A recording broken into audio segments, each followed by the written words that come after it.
Rocky, I had no idea was ever going to have this sort of response. I just thought it was some nice footage because by the time the movie had done, it was probably about $950,000. It was very, very inexpensive. Many times we had just one take, and that was it. So when the screenings around Hollywood at the time were getting this unusual response, that people were actually reacting to the fight as though the fight were happening.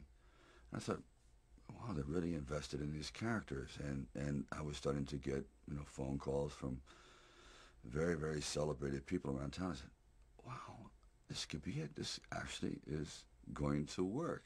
Now, you understand, because I really had no true confidence in it because I had no film history, no real film knowledge. I was just working from, I guess, instinct, and I was not a filmmaker, and really not this is, as a writer, nothing had ever been produced before, so I didn't know if my writing really worked. Then finally, it was being shown at the Directors Guild, and this was going to be the test. And there was about 900 people invited, and it was a packed crowd, and the movie was playing terribly. My mother was sitting next to me, and the laughs weren't coming where they're supposed to, and the fight itself seemed to be listless, the response was, and I sat there as everyone filed out of the theater, and I couldn't believe it. I said, Ma, I really blew it. It was all like, I don't know, it was nice while it lasted, but I guess when you get down and you show it to the big boys, they're just not buying it. Anyway, I sat there, and literally there was no one left in the theater because I was humiliated and saddened by the whole thing. And even, I walked her out, and I was walking down the steps, and there's 3 flights down, first flight, second flight, and then by the time I turned for the 3rd flight, the entire audience was down there. There was 900 people waiting, and they started to applaud, and I mean truly applaud.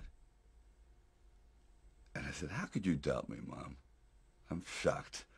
And it's like, I just completely came apart. And so there'll never be a moment like that ever. I mean, I truly was over. I said, this is it. I'm just going to, go back home, take my dog, and go back into, trying to eke out a living. And they were all there. And they responded in a way. It's like, I don't know if that's the way they did things in Hollywood, but they saved it up, and I'll never get over that moment. I just looked at all these people, and they were applauding. And it's been all downhill since. Rocky never expected to win. Never. He knew it. He was that much of a realist. And I admired the character for that, because so often I had gone to fight films or sporting films. Yes, we're going to go out there, we're going to knock him out, you're going to win. I said, no, because I'm not going to win. I'm going to get destroyed. But if I can just be lucid, if I can still be standing on my feet, you know what? Then life isn't so bad. And I think, again, symbolically, at the very end of our lives, if we can still say, we were never humbled, we were knocked down, but we got up, and I can say, I lived life with integrity, and I took all the blows, as the song says, and I still prevailed. I think that's a good epitaph for anyone, and that's what I tried to capture in this film. But more importantly, I also realized that you can't be alone. To really succeed, no man really is an island. And it took the love of a woman that no one else loved. It took even the befriending of her brother, who no one could understand, but they gelled together. And Rocky brought this whole group, and with Burgess Meredith, and together they were like individual pieces.